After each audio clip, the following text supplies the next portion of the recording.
தோபீத்து. அதிகாரம் 7. இரகுவேலின் வீட்டில்.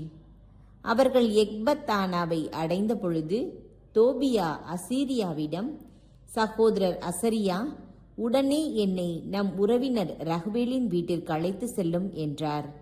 எனவே ரபேல் அவரை ரகுவேலின் வீட்டிற்கு அழைத்து சென்றார். ரகுவேல் தம் வீட்டு முற்றத்து கதவு அருகே அமர்ந்திருக்க அவர்களை கண்டு முதலில் அவரை வாழ்த்தினார்கள். அதற்கு அவர், இளைஞர்களே, வணக்கம், உங்களுக்கு நலம் பெருகட்டும் என்று அவர்களை வாழ்த்தினார். பின்னர் அவர்களை அவர் வீட்டிற்குள் அழைத்து சென்று, இவ்விளைஞர் உன் உறவினர் தோபித்தை போல் இல்லையா என்று தம் மனைவி எதினாவிடம் வியந்து கூறினார். எதினா அவர்களை, இளைஞர்களே, எங்கிருந்து வருகிறீர்கள் என்று கேட்டார்.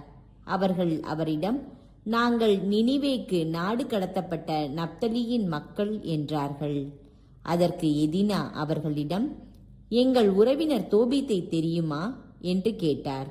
அவர்கள், அவரை எங்களுக்கு தெரியும் என்றார்கள்.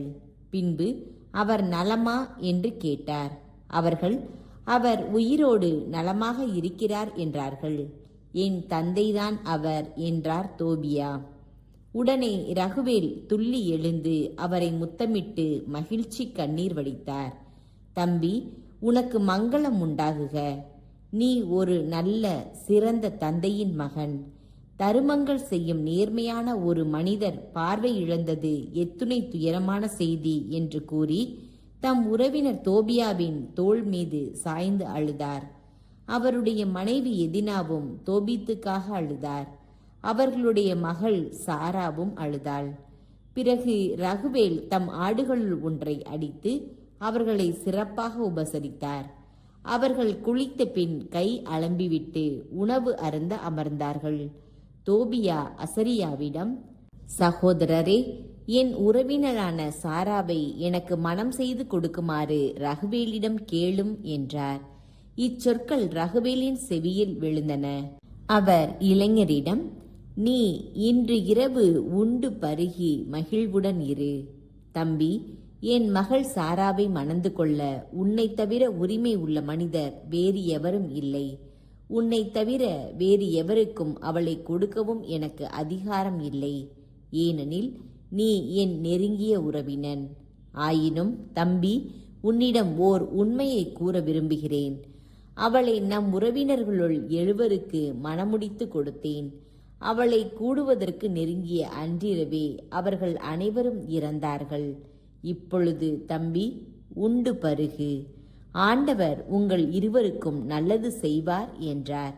அதற்கு தோபியா, நீங்கள் இதை பற்றி ஒரு முடிவுக்கு வரும் வரை நான் உண்ணமாட்டேன், பருக மாட்டேன் என்றார். ரகுவேல், சரி செய்கிறேன். மோசேயின் நூலில் விதித்துள்ளபடியே அவளை உனக்கு மணமுடித்து கொடுப்பேன்.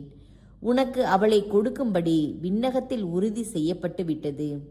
ஆகவே உன் உறவினளை ஏற்றுக்கொள்.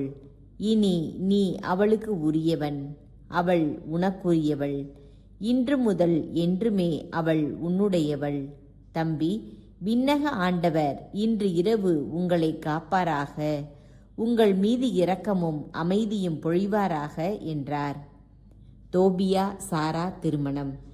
ரகுவேல் தன் மகள் சாராவை அழைக்க அவள் வந்தாள். அவளது கையை பிடித்து தோபியாவிடம் கொடுத்தார். மோசேயின் நூலில் விதித்துள்ள சட்டங்கள் முறைமைகளின்படி இவள் உனக்கு மனைவியாகிறாள். இவளை ஏற்றுக்கொண்டு உன் தந்தையின் வீட்டிற்கு இனிதே அழைத்து செல். விண்ணக கடவுள் உங்களுக்கு அமைதி அருள்வாராக என்றார். பின்பு அவர் சாராவின் தாயை அழைத்து ஓர் ஏட்டை கொண்டு வர சொன்னார். மோசேயின் சட்டம் விதித்துள்ளபடி சாராவை தோபியாவின் மனைவியாக்கும் திருமண ஒப்பந்தத்தை அதில் எழுதி கொடுத்தார். அதன் பின் அவர்கள் உண்டு பருகத் தொடங்கினார்கள்.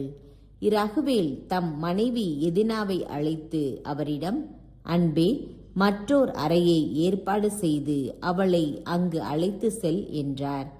ரகுவேல் தமக்கு கூறியபடி அவர் சென்று அறையில் படுக்கையை ஏற்பாடு செய்தார். தம் மகளை அங்கு அழைத்து சென்று அவளுக்காக அழுதார்.